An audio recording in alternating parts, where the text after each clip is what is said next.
All right, welcome everyone into episode 23, part two of the Hooley Brothers podcast. We had to separate this out. We had a lot of our again Final Four recap yesterday, and it was but we wanted to give some special love to the Masters coming up. And with that, we're bringing on our very first guest. It's quite the honor, and I'm honored to bring on Dave Chiccuarelli. How you doing, Dave? Hell yeah, I'm doing great, Sean. I appreciate you guys having me. It's great. Of course. So Dave, a good friend for many years now. Long Mike time. and Dave graduated high school together. I graduated with Dave's sister. Families have been close for ever since we've been in kindergarten, pretty much. So great to have Dave on here. And so today I think again pretty much going to be very Masters focused. We didn't get much of a breather between March Madness and in the start of the Masters here, and really not a break for Jim Nantz. Coming right off of Monday's performance, going right into Thursday. Quite a different tempo, though. A little bit of a less of a very fast-paced thing, into much more calm, serene Jim Nantz. But let's get right into it. And Dave, I know you're a big follower of the sport, really. But for a lot of us, it is kind of the de facto start of the golf season. But kind of just giving us, what's the taste of what's been going on the last few months here. Who's hot? Who's obviously Tiger had that injury a while ago, so we won't see him for a little bit. But who's trending up right now, and who's really looking good? Well, I mean, this is like one of the best weeks of the year. Like it's just like the start of like warm weather, and it's Augusta. It's Augusta National. Like you can't beat it. So obviously Spieth won last week. Okay. So I think going into this week, he's trending upwards, which is going to be huge. I don't know if I like him though, because I mean he has some serious ghosts at this course. And Augusta is the kind of course that will, if you're not there mentally, it's going to punish you. So that's one of the things for Jordan. There's obviously the other big names, John Rahm. You got JT, obviously. Maybe this will be the year Rory kind of is able to pull it out and win the career Grand Slam. I mean, there's also, all right. So I want to get your guys' opinions on Mr. DeChambeau. So obviously he's one of the better players in the world. I'm not going to deny that, but he is going to be one of the favorites this weekend. I'm not sure what his odds are at right now. I think it was like 11-1 or 12-1 or something like that. On what I have, he's plus 900, tied for second best odds with Spieth, and of course the odds-on favorite is the defending champ back in November, DJ. Plus 800. So I mean, if I had to go into my personal pick is, I think you have to go with DJ. He's coming off. He finished with a record score. He's 20 under par for the tournament in November when it's playing differently too. I just don't think that you can bet against him. It's weird because Augusta National, it favors the right to left player, it favors the draw. But DJ plays a natural fade, and he's just able to put the ball where he wants it. I don't think you can beat the finesse. He's just going to be. It's going to be tough to beat him. So that's who I think is going to be the champ wearing the green jacket at the end of the weekend. Putting it on himself, pretty much. I wonder what that would be, because usually it's 2 times back, but I doubt that Tiger is going to be showing up to this week. No, there's no way. Back to the DeChambeau. He's definitely probably the most polarizing figure in golf right now, and I don't know. Every time I want to hate him, something like funny he does happen. Like that clip of him swinging the ball and Vijay Singh just looking at him like he had like 3 heads was hilarious, and I kind of loved it. Just he seems like he's a great guy. I'm not gonna deny that. However, I just don't like him as a golfer. I don't know what it is. I can't really describe it. He's doing things that have never been done before. I can't discredit him for that. But I there's just something about him. I don't like it. And I think so. Obviously, like his big thing is that he's able to drive the ball a freaking mile. He's leading the tour in average drive distance, which again, like that's his thing. But Augusta's not a course where the long drivers are going to win. Right. So like he's a big hitter, but does he have the finesse to be able to pull it off? I know that he was tied back in 2019. He was tied with Tiger for a little while until he pulled ahead. And when Brooks and Molinari kind of pulled ahead too. But yeah, I just there's something about him. I just don't like him very much as a golfer. But yeah, that's I don't know. Yeah. Yeah. No, I think personally it's something that I didn't like him for a while and I still might not. But I think part of the thing that's working for him is like I think he's self-aware that he's a complete psychopath. I think Yeah. that's one thing. It's like if you think you're normal and you're acting like that, that's one thing. But he's almost like I think he knows that. He's just again, Mike mentioned it that clip with VJ was something. I think VJ kind of made it though because his just like reactions to it were hilarious. So I just thought of the like the guy from Happy Gilmore just like looking like the jaws down. That's like all I can really think. Absolutely. So yeah, we hit on a little bit, like you said, you're obviously liking DJ early on. Speed's one of the favorites as well here. And we gave our little spiel on DeChambeau, but kind of just starting off here. Again, we had the pairings come out, and I know Mike's listed a bunch here for us on the outline. Are there any that are jumping out to you as either a favorite or one that could be really compelling in the first 2 days here? I mean, so Mike knows my guy is Victor Hovland. That's my guy.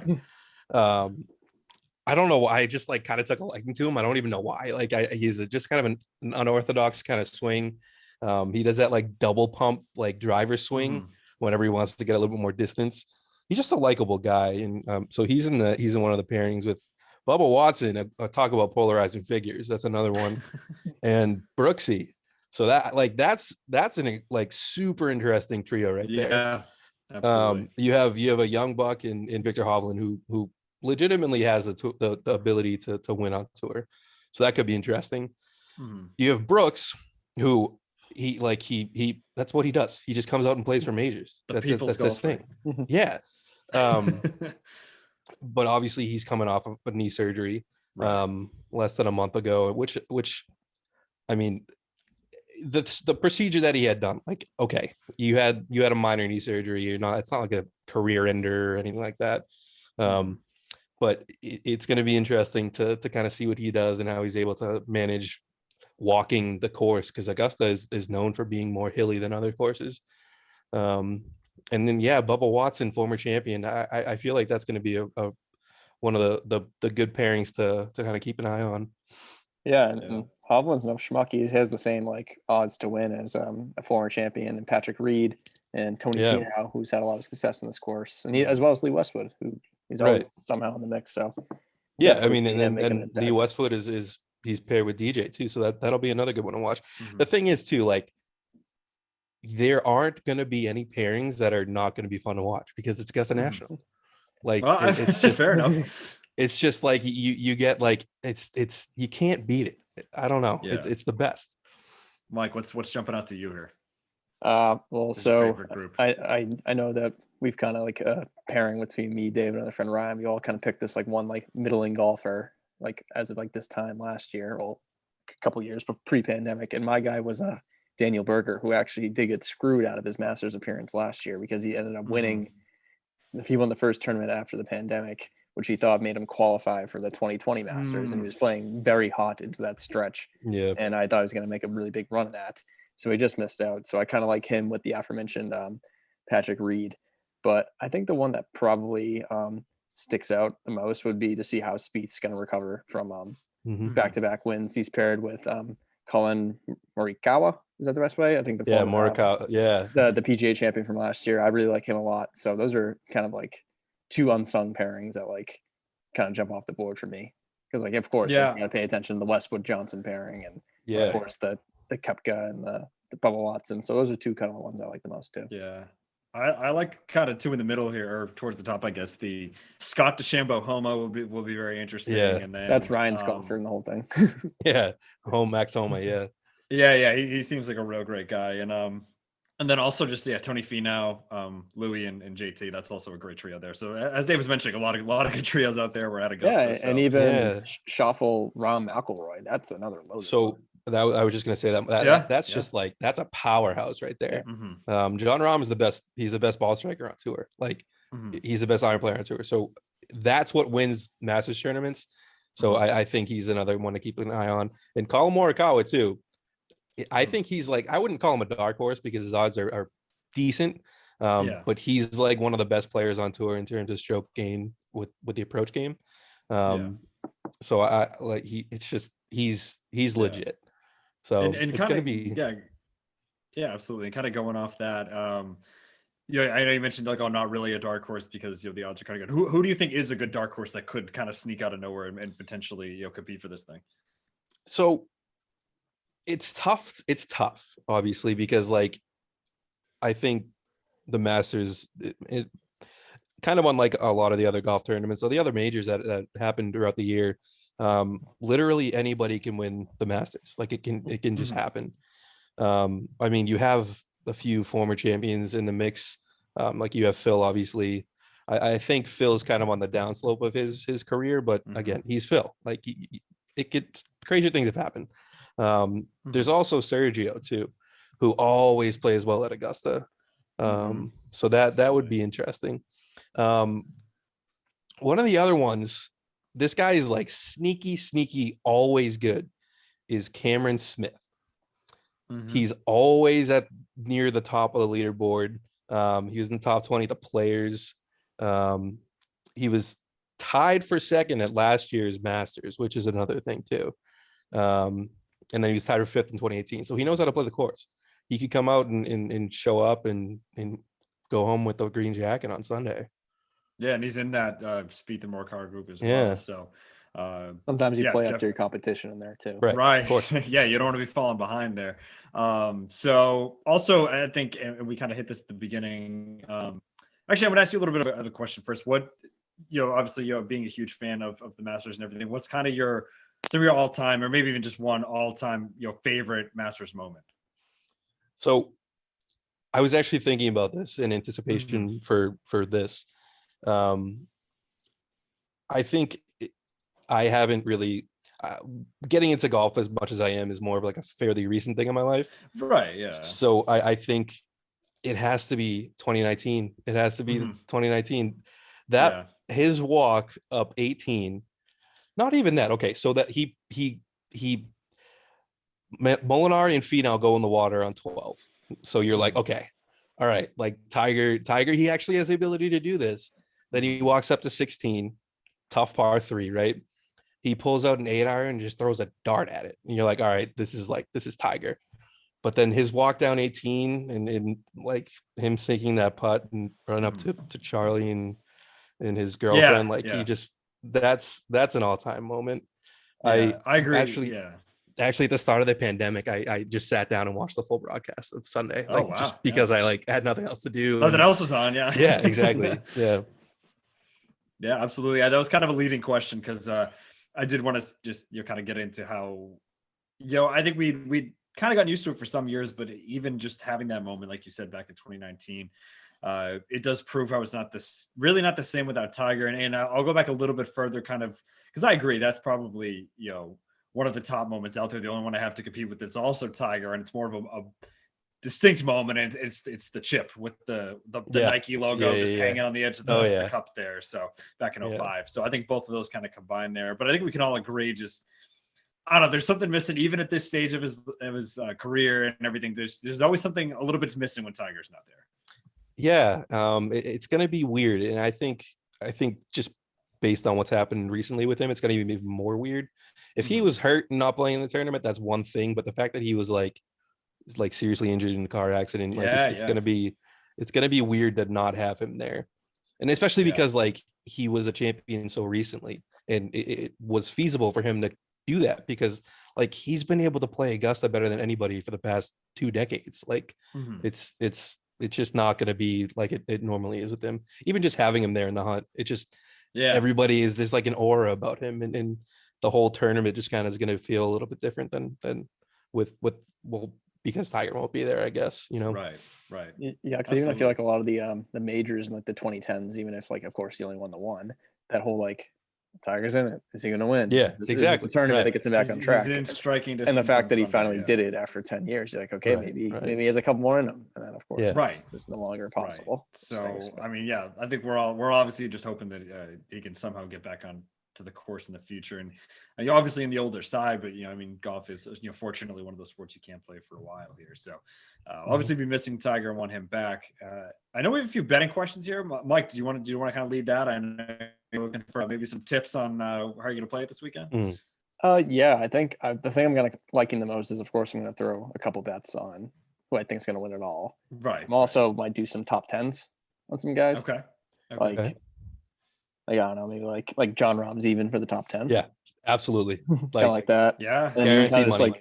Even just like doubling down on some of the guys like I put to win. Like, okay, even if they're like leading after moving day, and then on Sunday they absolutely stink up the place. It's kind of like, okay, at least they're in the top 10. Mm-hmm. But there are some matchups that are pretty awesome, like DJ versus DeChambeau just in the throughout the tournament's good. And then we also have some just round one matchups which kind of go across the pairing. So see a lot of one up top's a lot of the guys going earlier on, like Cam Champ versus Matt Wolf. That's kind of like probably one of the early ones that are good. Koepka versus Watson, Sergio versus Webb Sisson, DJ versus Xander. So there's like a lot of like good ones that like if you're kind of backing a guy in the tournament, I'll probably bet them in multiple ways. Yeah, absolutely. So I think that's kind of a good way to think about it, because I'm always like, oh, are you just placing a bunch at the beginning and hoping one of them hits? But I think a lot of those matchups could be fun. Some top 5s, some top 10s. Yeah. And it's good, like too, like I feel like I usually do it if I do like a one day thing. It's usually round one, and then I kind of let like the Saturday happen. I never really do it on Friday because it's kind of like the same thing. And if you bet one side wrong and you flip it and you go back, like So the Saturday ones are also fun, but I think the ones that I'll probably do are the champions and the top 10s. Yeah, absolutely. So I think that's some good things to think about there. As far as predictions go, I know you said DJ's the early pick there for you, David. And do you have any potentially bold guys who can maybe miss the cut here? The first one that jumps out is Spieth. Again, like he's playing out of his mind right now. Like at the Valero Texas Open last week, like I that's the best I've seen him play in years. But again, he's just every time he gets to Augusta since he's won it, it's just he just crumbles. I think he finished he hasn't finished inside the top 20 in however many years, which is, I mean, it's just like you can't go from that to then just winning the tournament. So I think he's one that will be kind of sneaky and somebody to keep an eye on as far as that goes.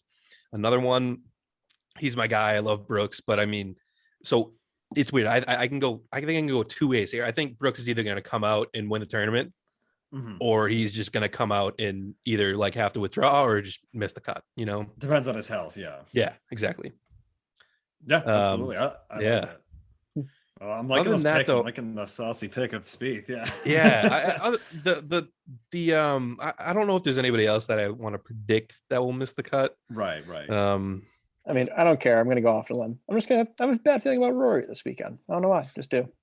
So if I had to choose a third, I think I would say Rory. Okay. It's bizarre. That's another thing too. Like Rory's one of the best drivers on tour, one of the best iron players on tour. His approach game's good and he's a good putter, but like when he gets to Augusta, you just can't put them all together. Exactly. So if there's again, it's the same idea. Like I feel like it could either be his year or like Mike said, like he'll just like flat out miss the cut and play terribly for Thursday and Friday. But I guess we'll see. We'll see what happens. Yeah, absolutely. So I know it seems like you're going. Are you going with DJ here for your official pick for the weekend? Yeah, I think that's my pick. The guy's he's just a machine. It's tough to bet against him. And he just plays the course so well and in a way that's not usually played. He can just put the ball where he wants to, and he's been playing well up to this point too. I don't think you can bet against him. Yeah, absolutely. No, sorry, Mike, did you have something here? I guess I can give mine. I think. Okay. Let's hear it, Mike. I was looking at it because my dad asked me last weekend. My first gut was like, he has two in both the Open, 2 PGAs, 2 US. Like I love Brooks. This injuries kind of give me some cold feet. So I guess like if my non-Brooks pick will be, I'm going to go with Xander. I just have a good feeling about him too. I feel like he's due for one major. I mean, he also plays Augusta really well. So that's another one. He could be a sneaky good pick too. Yeah, I think the 3 guys I'll probably put on to win are Brooks, Xander, and I'll probably do Morikawa too. I just really like him.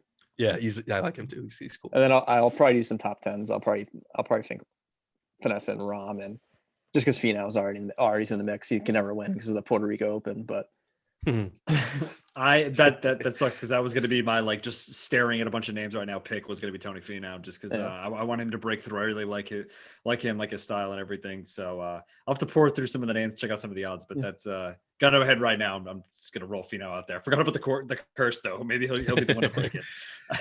I mean, he's got to get off this hump soon because he saw what happened to the guys that can't win, like Ricky Fowler. Like he's not even playing this weekend. Like couldn't get over. I mean, Finau almost won it in 2019. Like he straight up almost won it, and he went in the water. But so I don't think you can go wrong with him either. And he's just such a likable guy too. So I'd like to see him pull it out. Absolutely. So. So again, I think we're in for a good weekend. I know it kind of fell in October last year. We're back on our normal schedule in April. Again, we have Jim Nance to maybe give us if we need a little power nap during the day to make us through. He'll be there for us. But we should be in for a great weekend here. Like they say, it's the perfect wean off of the intensity of March Madness. Yeah, absolutely. But yeah, I did while we have Dave here. I think we do want to get into some other stuff. I think the natural next course of action here. I think we should talk about some football. We didn't really cover much of that on yesterday's show. We wanted to save some for tonight. So obviously being from around here, being very New England based, and Dave's got a nice football background, and Mike played varsity together back in high school. So have some expertise there, and just kind of captains. Yeah. Mike will just throw that out there. But yeah, just kind of starting with the Pats. I think just what have you liked and disliked so far from their off season? All right, I got to be honest. There's not really a whole lot that I've disliked. Okay, I like it. I was looking at their signings earlier. Looking at their defense, there aren't really a lot of holes on defense now. You bring back Lawrence Guy, you signed Godcho, you signed Matt Judon too. You still have Chase Winovich. You're bringing back Hightower. They signed Jalen Mills too. Like there's really just there's no position defensively that I think is like glaringly in need of an upgrade. Right. Offensively is a different story. Yeah, let's check on the defensive side of the football real quick. Yeah.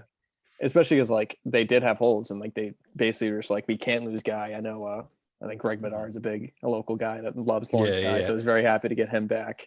And then I think they kind of just filled all the holes. I think the one hole that like kind of could be needing it. I know Mills sort of steps into Pat Chung's role, but we've got to expect a lot from Kyle Duggar this year too. Yeah. I think he's going to have to be the big focal point. He's like the one guy that didn't like back up on. So in the draft, I kind of want to go linebacker. That's one thing. And maybe if you want to get a corner, if you want to kind of work around Gilmore, but that's kind of my two takes on the defensive side of the ball. So yeah, you have Gilmore. You also have JC Jackson. I think Duggar is one of those guys that Bill likes because he's super versatile. Like he's a bigger guy. He's essentially like a linebacker playing in the secondary. So he can be kind of go all over the field, but I would agree. I'd like to have at least another cornerback drafted, or maybe a safety if they're feeling like they want to do that. Just somebody to kind of fill out the secondary would be nice. Yeah, absolutely. And I'm going to combine probably two different questions here, because I mean, there's obviously the situation at quarterback, Cam Newton coming back on another contract. We don't know how much of a long-term situation that is. And so coupled with that signing and also where they're sitting right now, 15 in the draft, what direction should we go in here? Because I think you do need a quarterback, but this run might go before you even pick. So I don't know. I mean, I agree with Mike to a certain extent as far as the linebacker goes, but you can't ignore what's happening at quarterback right now. Right. Yeah, no, of course you can. It's tough. I like Cam Newton. I do. I think he's an unbelievable talent. And part of me, so I'm also basing that on like earlier on in his career. So I don't really know right exactly right now. Yeah. So I think there's part of me that wants to say that with a full off season, he really gets to learn the system. He'd be able to come in and kind of flourish a little bit more, especially with a few more weapons around him. A legit offensive line, a legit left tackle now with Trent Brown. That maybe that would be enough to kind of push him over the edge. But I also know that that's not the case. And they like really need to address the glaring hole at the quarterback position. And it's tough because I don't really know what direction they go in. I know that the Falcons are talking about trading back. I don't know what they'd be able to package for that fourth pick, but I mean, you have to pursue it. And the fact that Bill has been so he's been like doing his due diligence on these big names in the draft kind of leads me to believe that they have something up their sleeve and they're kind of considering something. But I don't know that I don't know what the right thing to do is. It's weird because we've had so much stability with Brady over the years, and now we just don't. Yeah, I agree. And I think Mike and I've talked about this a few times here because you do find yourself in a difficult situation. I mean, there's always a possibility of trading up. I don't see Bill doing that, but if not, you're sitting at 15 and the board's going to kind of play itself for you, right? So, say you're willing to not trade up and get your guy a quarterback, then you're going to end up with a good player because we said it before. We're going to see 3 quarterbacks go in the top 3. Yep. We're probably going to see 1 or 2 more of them go. You got Sewell up there. You got 3 wide receivers. You have Kyle Pitts. You have the 2 cornerbacks, like Micah Parsons or someone like that could fall right into your lap at 15, maybe a top 10 value. So it's definitely tough because it's like, again, a lot of it happens to, again, how the board's going to play out because, I mean, and we get to quarterbacks in a little bit here as far as the draft class goes. But, I mean, is Justin Fields going to fall to you? Or are you going to have to trade up? Because if he's sitting there 15, I might feel a different way than if it's like, all right, well, you sat there and he's gone. We have to go in a different direction. Anyway. Right. Yeah. I mean, Fields he's just an unbelievable talent. So if he falls to you there, like obviously I am not in the war room, but I feel like you need to pull the trigger there on somebody like him. But again, like you said, like there's going to be like a legit talent at that point in the draft. So I think looking at the team on paper, the biggest hole is obviously the quarterback position. So if you have that spot in the draft, that high in the draft, why would you not use that to address the biggest need on your team? Yeah, absolutely. I totally agree. So I think something else that, like you said, it's so tough because that is, especially every year we get further into it, quarterback is by far the most important position on the field. Granted, you can have a complete like empty defense, but again, we mentioned before at the top that they made a lot of moves here, but yeah, it really just does depend because it might be a situation where you do have to trade up, whether it's with Atlanta at 4 or whatever it might be to get a Fields type or like you said, do you try to go with a linebacker there who's going to fall and then maybe either second round or try to sneak back into the first, draft one of the later guys outside that top tier. You see, the thing with me, I'm starting to think there's not that many quarterbacks like teams like now that all these like other moves have been made, like the fact that the 49ers basically like they need a quarterback, so they went up. But like the Dolphins seem like they're not going to move him to a Eagles are locked in and Hurts. Darnold now is a Panther. Right. So teams like, and if Atlanta is wanting to trade back, they might not want a quarterback. Seem like they might want to give Matt Ryan a couple of years. Yeah. The only other team I can think of without a quarterback between 4 and 15 is Denver. Yeah. Right. So well, you got to think about other teams maybe trading it too. I think maybe some talk about Washington. Who knows with Chicago at any given time, but but the way the board sits, I agree, Mike. It's kind of just Denver right now, unless Atlanta does kind of pull a heel turn here. I'm just nervous that a quarterback's going to go at 15, and it's not going to be the Patriots. They're going to trade back. Oh, I can see that. Nothing would surprise me at that point. I think that this is going to be the year where we don't see Bill trade out of the first round. I think he's gonna pull the trigger. He's made every move up to this point in free agency to address needs that he otherwise would have addressed in the draft, to set himself up to be able to pull a trigger on something big in the draft. But that's just speculation, and he surprises us all the time. So I don't know what to expect. Yeah, I feel like that prediction's going to happen. He's going to like have 15, like someone he has, like trade back to like 20 or something, then trade up to 18, get his guy, and everyone's going to get like, chess while playing checkers, just like stuff like that. But, it's just like I've seen it so many times as like a fan where you're like, oh, there's no way this guy's going to fall to us. He's not going to fall to us. Falls to us, and then we either trade back or take someone completely different. I remember it like with Mark Ingram back in 09 or 10, whatever that was. A couple of years ago with Lamar Jackson, I was like, oh, end of the like he's sitting there in the 20s for you, and then you don't go after him, and then I don't know. That's my worst. I almost part of me almost wants Fields to go before we draft, just so that like I won't be disappointed at the time. But again, yeah, it's going to be interesting to see how they play out, if how much they prioritize quarterback, because I do think, again, if you're getting a guy and you don't want to rush him, sure, throw Cam out there for half a season, full season, whatever it might be. But I don't know. I don't think you can roll with him and like some veteran off the street or rolling it back with Stidham. I don't know. I don't think you can roll with that at all. No, and the fact that they've made these moves since drafting Stidham leads me to believe that they have absolutely no faith in him. Right, exactly. Like none. So I don't even know. He's just a cheap option to have as a backup quarterback right now, which I get. But yeah, I truly am not. I have no idea what they're going to be doing. It's definitely interesting, but as a fan, it's tough to kind of have that glaring hole at the most important position on the field. Yeah, and then we're obviously talking, 3 weeks rather from tomorrow, draft night starts, and then we've obviously talked about a very Patriot-centric, topic so far, but from more on like a macro level, what moves have you liked so far? I mean, I know Miami and San Francisco / Philly kind of had that whole trade going on. Just like thoughts about some movement on the draft board so far. Honestly, I don't know what the Niners are doing. I don't know I don't know what John Lynch is trying to do. You go out and get Jimmy G and he leads you to a Super Bowl, and now all of a sudden he's not going to be your quarterback after giving him a ton of money. Yeah. So it's just bizarre to me. I don't really know what the deal is with that. Oh, sorry, go ahead. No, continue.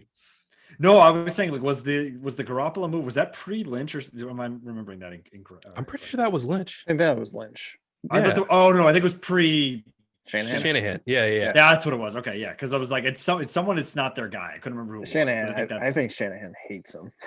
Yeah, I would not be surprised at that. He probably wanted to make a run at either Cousins or Matt Ryan or something. Or Brady. Yeah. Or that's true. Yeah. Well, yeah, that's true. Yeah. People forget. That's another crazy one. Cause I can't believe that would have been such a good storyline for them. Brady back in San Francisco. Yeah. Yeah. Talk about a storybook ending there. Seriously. I mean, better than Tampa, but but yeah, talking about San Francisco too, because I mean, obviously it seems like, I mean, this is probably almost 100% going to be a quarterback, which that points in a lot of other directions, because it's like, more of a, we've heard a lot of Mac Jones. Is it more of a Trey Lance, because then you have the ability to redshirt him a year because he hasn't had the experience. So it seems like either way they're going with a quarterback of some capacity. But kind of going off of that, Dave, I mean, just like quarterbacks up and down the board, obviously Trevor Lawrence is going to be the number one pick. That's been known for well over a year now. But quarterbacks that you see here that you like and that you don't like. So Mac Jones kind of scares me. Right. I know that he's one of the best quarterbacks in the country, but he's also playing for the best team in the country with the best running back in the country and the best wide receiver in the country. So realistically, what is his talent level? There's no way to kind of determine that. The guy's a winner. I'm not going to discredit him for that. But I just don't know if that's going to transfer into the NFL. I'm a big Justin Fields guy. I like him a lot. Yeah, I agree. 100%. Yeah. He's a freak athlete. He has an absolute cannon of an arm, and he wins. He just wins. Yeah. So I truly think he, aside from Lawrence, he's going to be the best quarterback in this draft. I honestly couldn't believe that it's like this consensus that Zach Wilson's ahead of him. Honestly, Mormon Mahomes. Talk about people that I like. I don't know why I don't like him, but I just don't like him. It's just one of those things where wasn't a captain. Yeah, and went to BYU. I don't know. It just he kind of just rubs me the wrong way, and I don't know. Yeah. I'm not. Good thing he'll be a Jet then. Yeah, I know, right? No, that's why this whole thing worked out perfectly. That everyone, and you can't really blame the Jets because everyone's saying it, but it's just going to come back to bite them in the ass because Wilson will end up being a disaster, and Fields is going to end up taking off wherever he goes. But on the Mac Jones point too, I think that's almost why I think a team like San Francisco, who's a year removed now from the Super Bowl, I think if he's going to succeed, it's in an environment like that.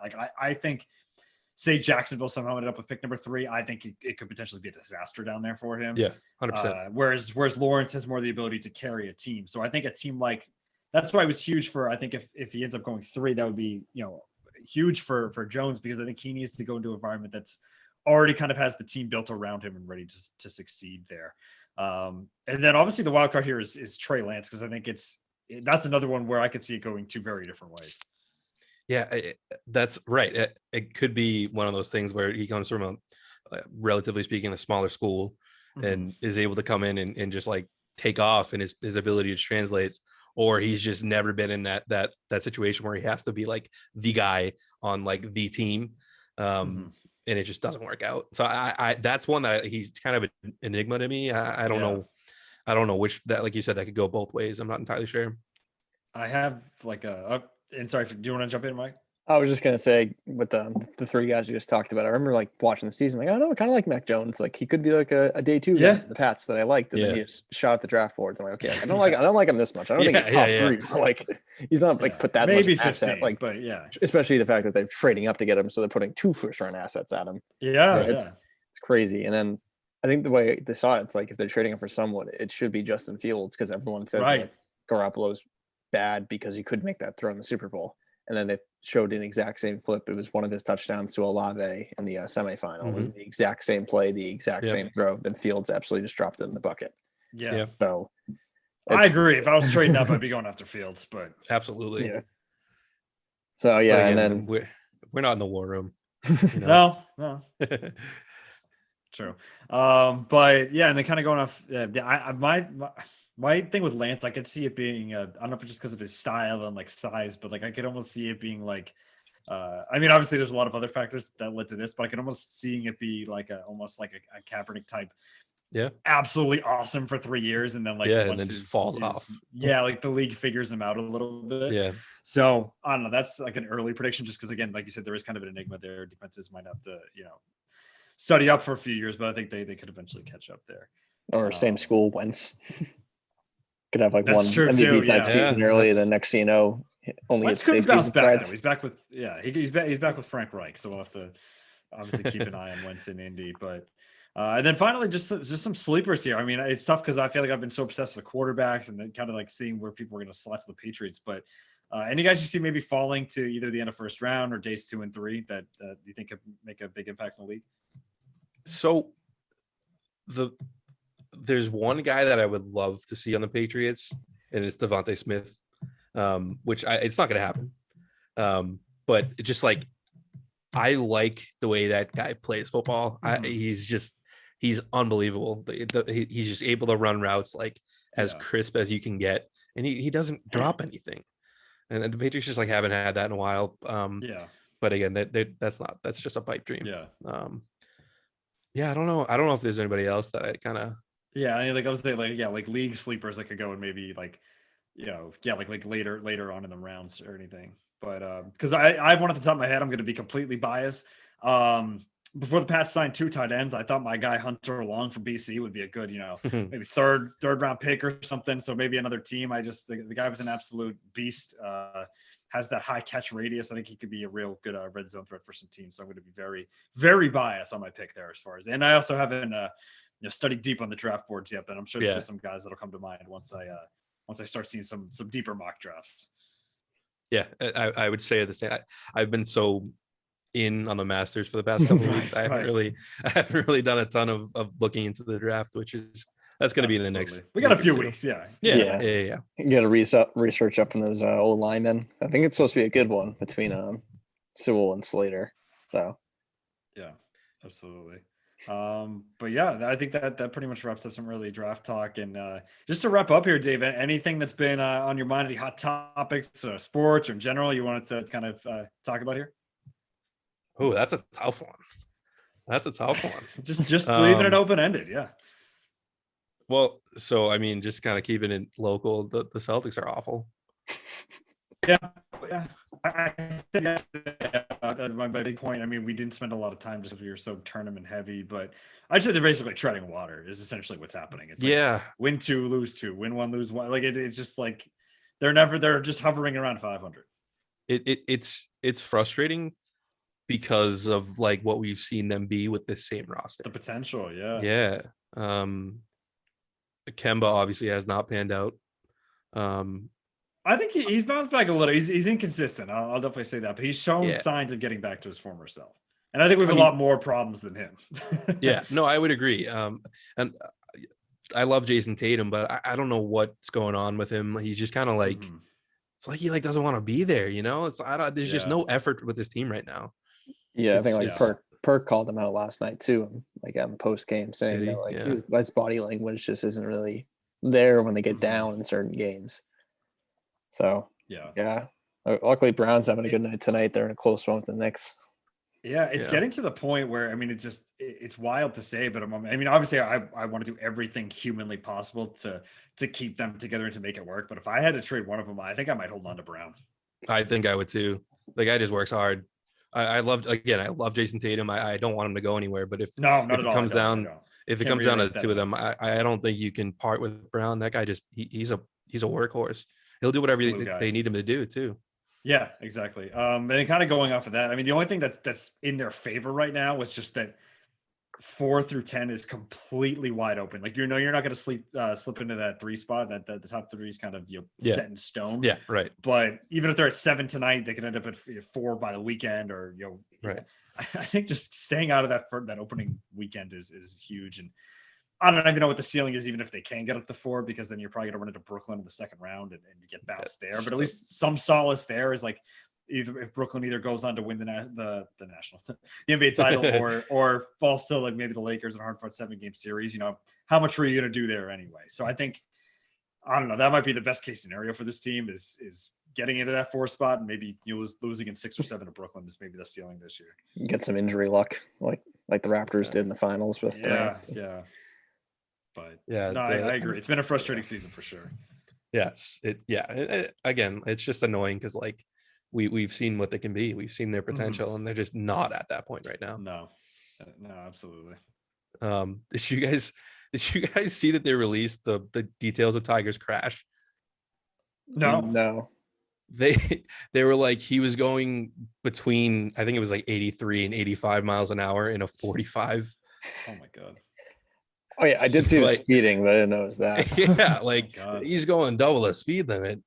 I don't know. I just thought that was really funny. I'm glad he's doing. Now then, let me know that he's like, okay, yeah, exactly. Right. And truly, I am glad that there was nothing else involved. That would have been like, you talk about like going from the absolute bottom to the pinnacle again, winning the Masters, and then just falling back down. Yeah. That would be just so tough to watch. So I'm just glad that was not the case. Right. Exactly. But yeah, no, Dave, this was awesome, man. I loved being able to, hop on, talk some Masters and everything, hit on a few other topics. We'll definitely have to have you back on sometime soon. Just for sure. Talking about whatever else is going on. And it's been awesome. It's great having a guest on here, and love to have you be the first one here. Yeah, it's been great. I appreciate you guys, and hopefully I'll see you both soon. Yeah. Absolutely. Once we're out of this pandemic, meet up in person, everything would be great. Absolutely. Dave, you any social media, Twitter, Instagram, Twitch? Oh, right. Yeah, let's plug that here right now. My Instagram, it's just david.chiccuarelli. That's really the only one I frequent. I see on Twitter every now and then. Yeah, that's where I get like a lot of my news. I'm not gonna right. And I'll see you post every once in a blue moon. It's Chiccuarelli 55 for anybody. Throw him a follow, man. Yeah. So yeah, that's awesome. Well, again, thanks for taking the time, Dave. We really appreciate it. Yeah, thank you guys. I appreciate it.